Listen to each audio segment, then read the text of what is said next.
Hi everyone, this is Zoe. I'm back with another summary edition of the American Chess Magazine puzzle calendar. Let's get March 9th. It was composed by Rolf Aliosvaze in the year 2000. Again, all the puzzles in this series are white to move, mate in 2. If you want to try to solve this puzzle for yourself, then go ahead and pause the video here. So for me, this puzzle had a difficulty rating of 3 out of 10 and a satisfaction rating of 5 out of 5. So here in this position, the first thing I noticed, of course, is that Black's king is very trapped, and I immediately wanted to play Queen A8. Not promotion, because in this position, even if you promote, like, the queen doesn't really do anything, I guess. It's not threatening anything. So I start with Queen A8 with the idea of Queen E4 checkmate, and if the king runs, if Black's king runs, then hang on, this is not legal because the pawn is on d2. The pawns are moving this way, right? So king e3 is not even legal. But the problem here is that Black has the move knight takes g4. This is Black's only move to defend. And if queen e4 check, then the knight can block. There's nothing White can do about it because like takes isn't even check or anything. So after knight takes g4, queen a8 does not lead to checkmate. But then I didn't want to give up the idea of like trying to make the king on the e file, so I tried, for example, moving the knight away. But the problem again was that Black could play knight takes, and if queen e8, then the knight can block somewhere, and it's not mate in 2 anymore. So then finally I came across the right answer. The thing is the knight's protecting this square right now. So what if I started with queen to e8, and then after knight takes somewhere trying to block, then knight takes is checkmate. The same thing applies if the knight tries to block this way, then White can just take the knight again and it's still checkmate. So this was a very cool pattern, just like the knight right now is in this perfect position. Even though it's blocking the e file, you want to get to the e file first and then move the knight later because it's on such a good square. So it's definitely a very cool puzzle. One interesting note about this one is that I think this is the first misprint of the year. As on the calendar it says yesterday's solution 1 queen e. There's no ending rank, but I think this is the only mistake so far, so it's very impressive, their editing skills. This was the puzzle for March 10th. It was composed by Mitchell Calwood in the year 1981. Again, if you want to solve the puzzle for yourself, then go ahead and pause the video here. So for me, this puzzle had a difficulty rating of 7 out of 10 and a satisfaction rating of 5 out of 5. So here, in the starting position, the king is again very trapped. But because I noticed that this rook was pinned, the theme of Zugzwang immediately came to mind. And the funny thing about this puzzle is that if it started with Black to move, no matter the Black's already in Zugzwang, like no matter what they play, it leads to mate.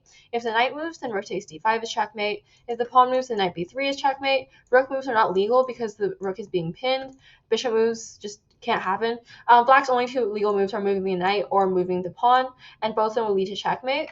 But the problem here is the starting position is White to move, and it's almost like a very bizarre double Zugzwang thing.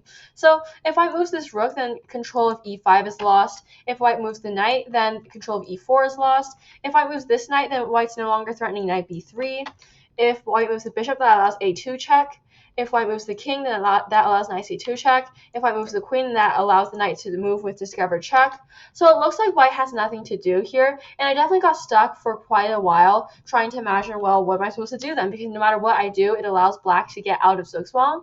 But then I finally came back and started double checking all my answers, and then I realized that queen a4, if the knight moves, then White has knight b3 checkmate, because this pawn is pinned and this bishop is pinned. Definitely very hard to see, and it's a very cool pattern, but once you do see it, it's very satisfying. This is the puzzle for this weekend, March 11th through 12th. It was composed by Georges Homsey in 1980. Again, if you want to solve the position for yourself, then go ahead and pause the video here. White to move, mate in 2.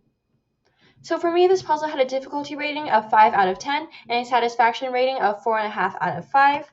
So here, Black's king is again very trapped. The first thing I wanted to try to do was like try to maneuver my rook and give a check.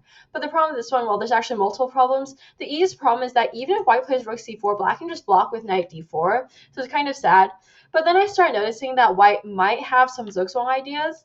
For example, the pawn can't take because then bishop c6 is checkmate. This pawn can't move because rook e3. But at the same time, this knight can still move. This bishop can still move. So it's kind of hard to go just purely by the Zugzwang element. However, it was nice to know that some of Black's pieces were restricted. So then I started trying a bunch of random moves, consider like maybe bishop b3 to try bishop d5. But the problem with this type of way of maneuvering into checks is that Black could just guard it easily. Finally, I came upon the right answer. My idea was to try to make bishop takes e6 not work, and the easiest way to do that was rook f4 checkmate. So I tried bishop e3, and if bishop takes, then rook f4 is checkmate. If pawn takes, again, bishop c6 is still checkmate. And the big idea with bishop e3 is that white's threatening knight c5 checkmate. And even if black takes, then knight c5 is still checkmate because now the rook is guarding the bishop.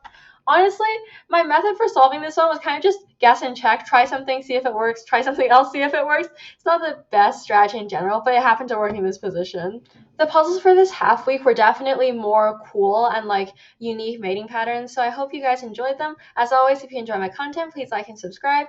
And yeah, that's all for today. Bye!